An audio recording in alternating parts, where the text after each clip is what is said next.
네, 이제 됐네요. 가끔 기계가 말을 안 들을 때가 있어요. 우리 서로 인사하실까요? 할렐루야, 반갑습니다. 네, 제 이름으로 축복합니다.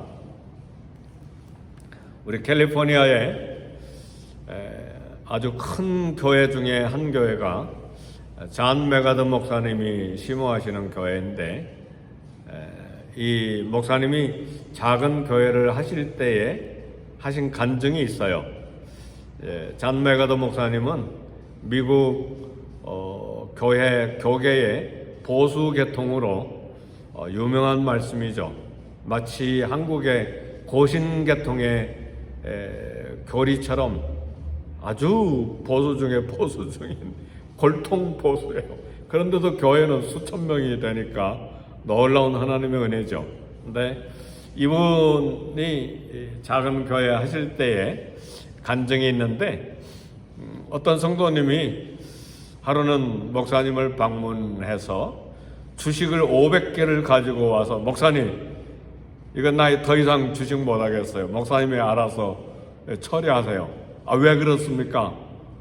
아침에도 주식 생각, 점심에도 주식 생각, 저녁에도 주식 생각, 잠잘 때도 주식 생각, 밥 먹을 때도 주식 생각, 운전할 때도 주식 생각, 예배 드릴 때도 주식 생각, 기도할 때도 주식 생각, 찬송해도 주식 생각, 하루 종일 맨날 주식만 생각하니 신앙생활도 안 되고 내 생활이 도무지 안 되겠어. 견딜 수가 없습니다. 이거 목사님 알아서 처리하세요. 아, 그렇다고 내가 그걸 어떻게 처리합니까? 안 됩니다. 가져가세요. 그러니까 이 성도님이 주식 500개를 막 목사님께 던져놓고 그냥 가버렸어요. 어떻게 합니까?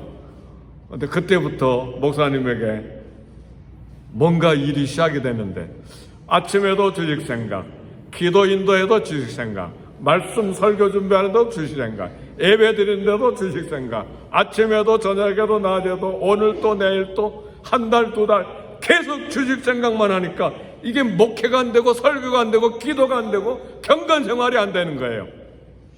그래서 목사님이 견딜 수가 없어서 한 주에 50센트씩 받고 다 팔아버렸어요. 판 다음에 이 주식이 뛰어가지고 20배가 뛰어가지고 한 주에 $10씩인데 목사님 전혀 관심 없고 생각도 없고 관심도 없고 그냥 마음이 평안해지고 다시 목회 돌아왔다. 그런 간증을 하셨는데, 뭐 주식이 좋은지 안 좋은지 저는 잘 모르는데 이해가 되는 말이에요. 그렇죠? 네. 사랑하는 성도 여러분, 2023년도에 무엇을 따라 사실랍니까? 주식을 따라 살랍니까? 지금 제가 이야기하는 주식 이야기가 아닙니다. 무엇을 목표하고 살려냐 그 말이죠. 사는 방법, 내 생각, 내 판단, 내가 가진 정보, 내가 익숙해왔던 습관, 내가 좋아하는 대로, 내 감정대로 그렇게 살기를 원하십니까? 오늘 하나님의 말씀을 따라 사는 은혜와 복이 있기를 주의 이름으로 축복합니다. 오늘 본문의 말씀 보니까 하나님께서 이스라엘 지파들의 수를 세실 때 보통 남자는 20세 이상을 숫자로 셌습니다. 두 가지 이유가 있는데, 20세 이상이 돼야 전쟁에 나가서 싸울 수 있는 군인이 될 수가 있고, 또 20세 이상이 돼야 제사장들도 성막에 들어가서 일할 때 소를 잡는다고 생각해 보세요. 힘이 있어야 되잖아요. 그래서 제사장의 나이는요 20세에서 50세까지 밖에 못해요. 50세 넘어가면 또 제사장 안 돼요. 힘이 있어야 되니까. 그래서 이런 군사적인 이유에 있어서 또 건강의 문제에 있어서 이스라엘 사람들은 수를 셀 때에 20세 이상을 세웠습니다. 그런데 오늘 본문 민수기 3장 15절에 보니까 15절에 뭐라고 이야기했습니까? 사람 네 사람의 숫자를 세는데 어떻게 셌어요? 하나님의 명령이 시내 광야에서 모세에게 내려졌는데 레위 자손을 그들의 조상의 가문과 정족을 따라 계수하되 1개월 이상 된 남자를 다 계수하라. 한 달 된 이상 된 남자 다 세라 그랬어요. 왜 다른 지파와 같이 20세 이상을 세지 않고 레위 지파만큼은 한 달 이상 된 남자의 수를 다 계수하라고 했는가? 현실적으로 1개월 된 아이는 전쟁에도 쓸모가 없고 성막 봉사에도 아무 쓸모가 없습니다. 손만 많이 가요. 그러나 전투에 참가하는 성인들과 성막에 봉사하는 성인 남자들처럼 하나님께서 소중한 존재가 된 단 한 가지 이유가 있어요. 하나님께서 구별한 하나님의 소유였기 때문에 그렇습니다. 12지파 중에서 레위 지파를 하나님의 소유로 정하셨기 때문에 그렇습니다. 하나님은 하나님 안에 있는 자, 그리스도 안에 있는 자를 소중히 여기십니다. 그리스도 안에서 그리스도를 믿는 모든 자를 하나님은 어떤 조건에 상관없이 소중히 여기십니다. 이사야 43장 1절에 보면 유명한 말씀이 있는데, 야곱아 너를 창조하신 여호와께서 이제 말씀하시니라.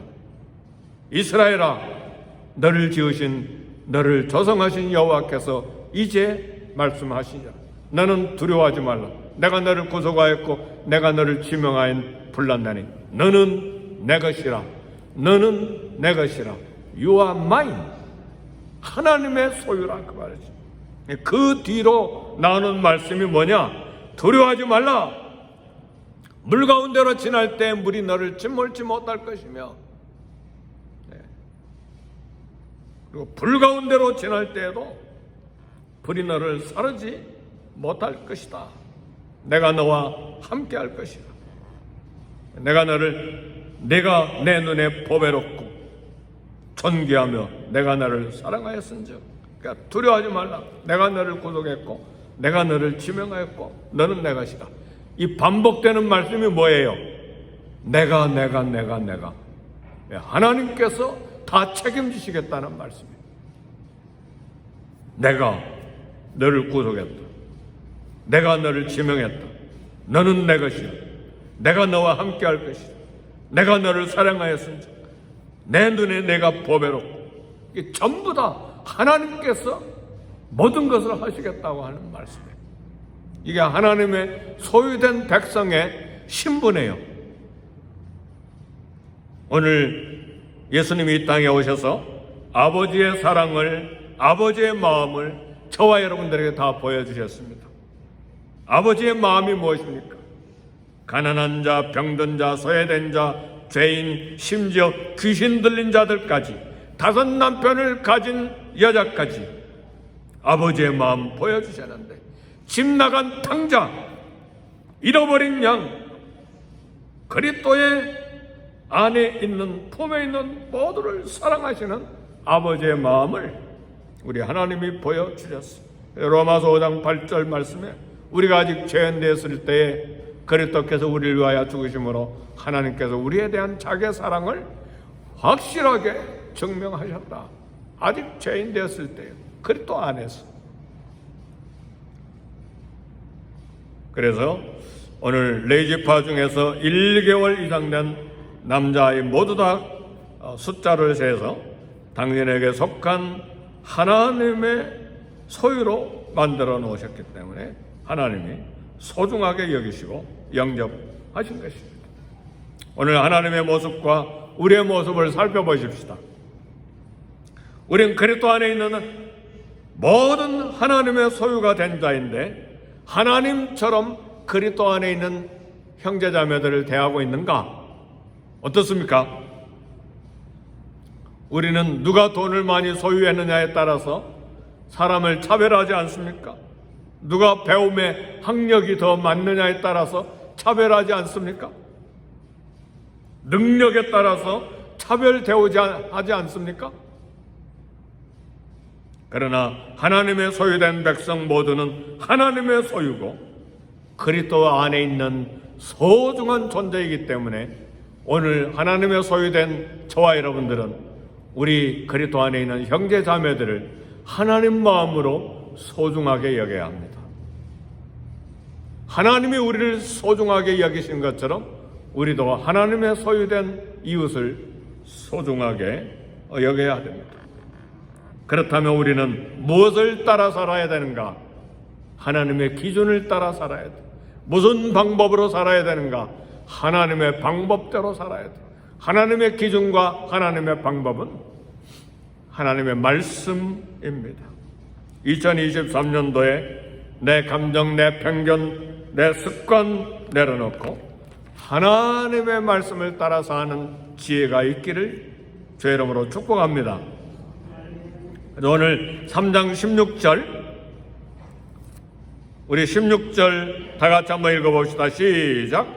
모세가 여호와의 말씀을 따라 그 명령하신 대로 계수하니라.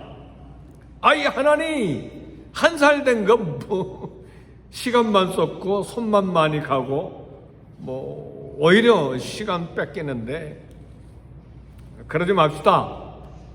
이게 인간의 판단이잖아요. 근데 모세는 여호와의 말씀을 따라 그 명령하신 대로 계수하니라. 말씀을 따라 하나님께서 모세에게 말씀하신 것 모세는 하나도 빠뜨리지 않고 철저히 지킨 거예요. 모세의 이런 자세, 하나님의 소유된 우리 모두에게 모범이 됩니다. 우리 모두 다 하나님 말씀에 순종해야 된다는 것 다 생각하고 있어요. 다 알고 있어요. 그러나 대부분의 성도들 실제 삶은 말씀대로 순종하는 삶과 거리가 있어요. 하나님의 말씀보다 내 감정이 더 나를 지배할 때가 얼마나 많아요. 이익이 되는 것에 내가 순종하죠. 하나님 말씀보다. 하나님 말씀보다 내 판단에 오르면 내 판단을 따라가죠. 하나님 말씀보다 내 정보, 내가 들은 지식, 내가 들은 소문, 내 방법대로, 내 생각대로 사는 경우가 얼마나 많습니까? 그건 여기 설교하고 있는 저나 우리 모든 설교를 듣고 있는 성도님들이나 큰 차이가 없어요. 거기 얼마나 갈등하고 하나님 말씀에 따라 살기를 결단하고 하나님 말씀 붙잡고 씨름하느냐에 달려 있어요. 본성은 다 똑같다 그 말이죠.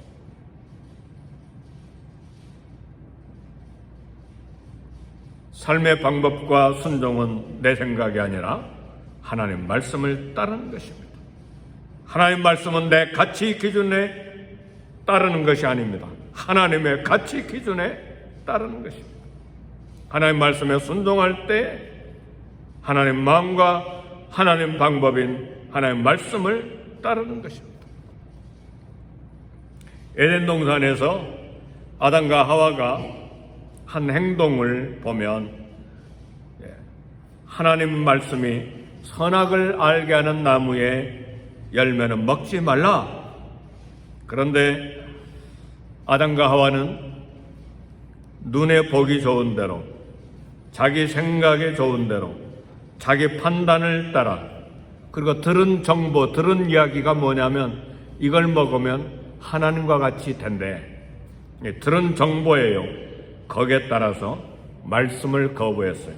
그런데요, 창세기 자세히 읽어보면 동산 가운데에 영생하는 생명나무도 있고 금지된 선악을 알게 하는 나무의 열매도 있었는데 영생하는 선악을 알게 하는 동산 중앙에 이 열매를 먹고 영생할 수도 있어요. 근데 선악을 알게 하는 나무의 열매는 먹으면 죽으리라고 하는 금지된 열매예요. 오늘 저와 여러분들은 어떤 걸 택하겠습니까?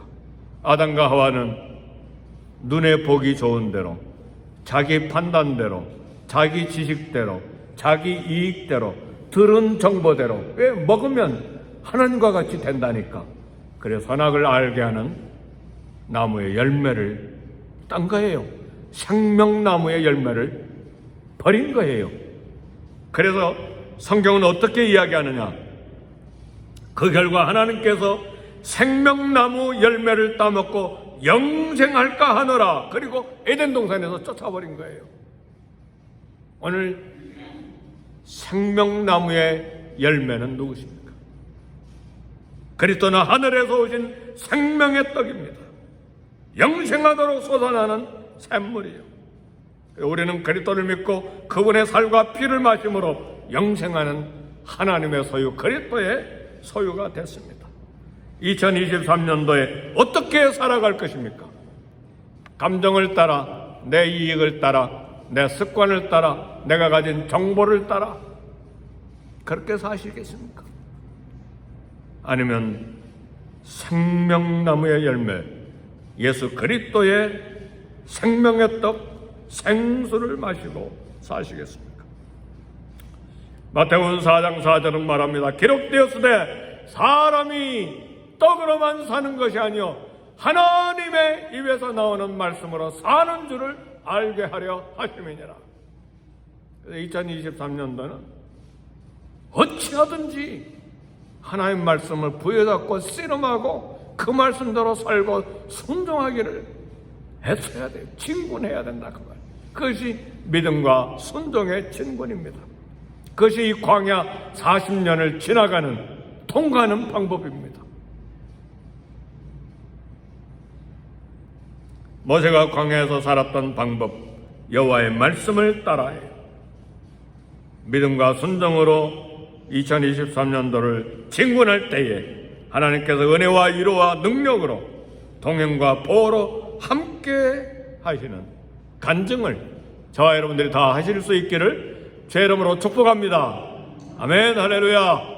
우리 다 같이 주의 이름 세 번 부르시고 함께 통성으로 기도합니다.